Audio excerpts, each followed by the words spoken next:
Hi everybody, more on Yeti, Bigfoot, Sasquatch, Domino, Snowman. There are new claims of Bigfoot encounters in Siberia and rural Michigan that will likely add to the debate over whether this creature really exists.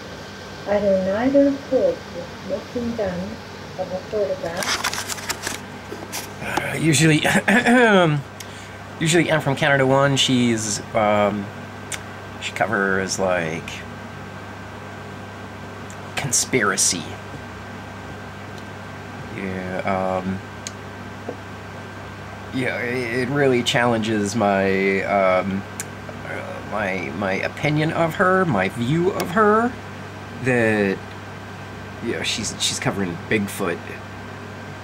It's like kind of it reduces her account on YouTube from being politically motivated to possibly being just motivated by like viewership, that she's trying to get people to view her videos. It's about her ego, it's about her, not really so much about helping the world with her videos.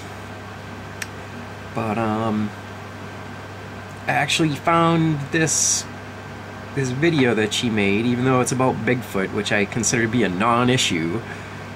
I found it kind of interesting, and I finally went out there and I did the research to totally debunk Bigfoot.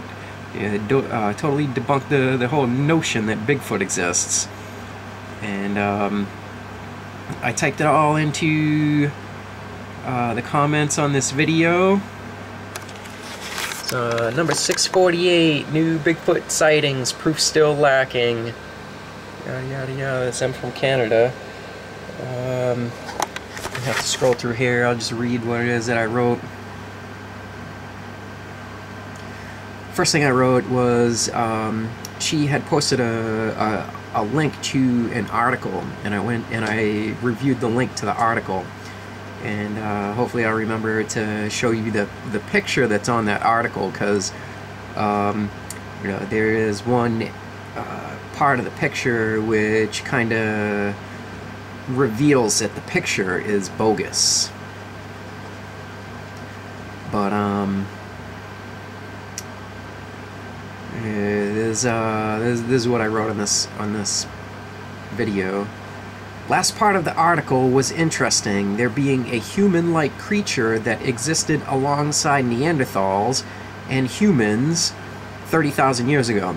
They wrapped up this article saying that there was a human-like creature called Denisova. It was like, I don't know, it has been discovered in the fossil record, and that it existed alongside people 30,000 years ago. Which in and of itself does not prove that Bigfoot exists, and it doesn't even prove that Bigfoot is likely or that Bigfoot is possible. It makes absolutely no connection to Bigfoot. The fact that there was a human-like creature that existed alongside the Neanderthals and the humans in Europe 30,000 years ago. Who cares? What does that matter? It's not like we have report from these people that existed 30,000 years ago that there was a different type of human there. There's nobody that has reported that the report survived through 30,000 years of history to arrive to us, to let us know that oh, there was a point at which we didn't know that they were there, and then we discovered that they were there. There's there's really no connection to the Bigfoot myth, the Bigfoot phenomenon. So last part of the article is interesting. There being a human-like creature that existed alongside Neanderthals and humans 30,000 years ago. That's hardly proof Bigfoot exists. Probably the people in that area knew of those other types of bipeds.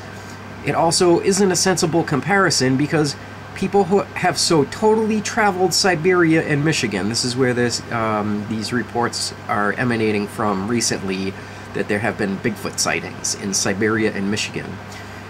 It also isn't a sensible comparison because people have so totally traveled Siberia and Michigan which people 30,000 years ago, if that other primate, Denisova, was even unknown, may not have tread so far in their journeys. So, you know, the people that existed along Denisova, let's presume that Denisova was not known to them. You know, that there were different types of humans that existed, you know, on or in Europe, you know, in the same general area, and they were unaware of each other. Let's say that that's a possibility. Now, you know, there's no proof that as to, you know, how far these people would tread from their homes in search of food and, you know, to carry out their lives and whatnot. You know, we just don't know. You know, there's evidence of mass migrations of human populations and whatnot from, like, you know, or across great distances, like 500 miles, 1,000 miles and whatnot, but it's not in every generation that the people would travel so far. You know, usually it would be that there would be a major catastrophe, and then because the area was so devastated, people would move. Yeah, and yeah, once people get someplace and they settle down, generally they will stay there. They will stay in that area. They will stay near the food source, near the water source that they know, near the people that they know. And so, you know, there is no evidence that these people that existed alongside this human-like being, the Denisova, there's no evidence that they were traveling well enough to have certainly observed that being, it having been there. You know, there's not even any indication as to whether, you know, they knew of or did not know of the Denisova. You know, so there's nearly no connection between the recent Bigfoot sightings in Siberia and Michigan, which, you know, are you know, Siberia is not so well traveled, and, you know, there are places in Michigan that are not so well traveled, but they are well enough traveled that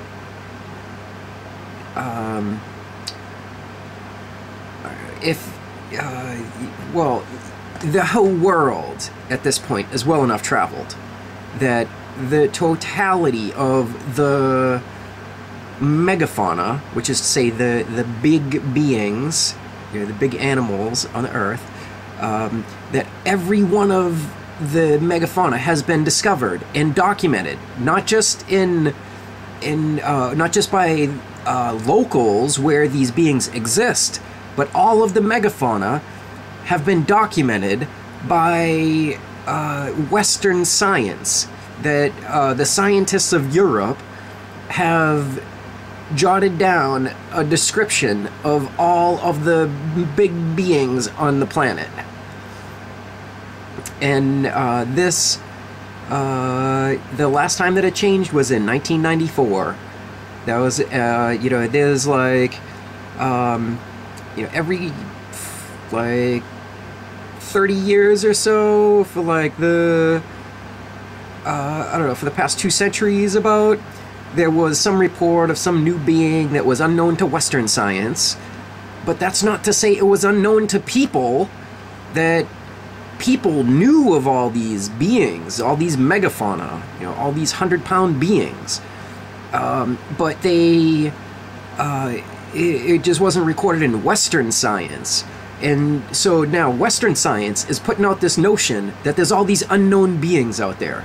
But the reality is that the megafauna are all known to the people of the location, the people that live in the areas where the megafauna exist.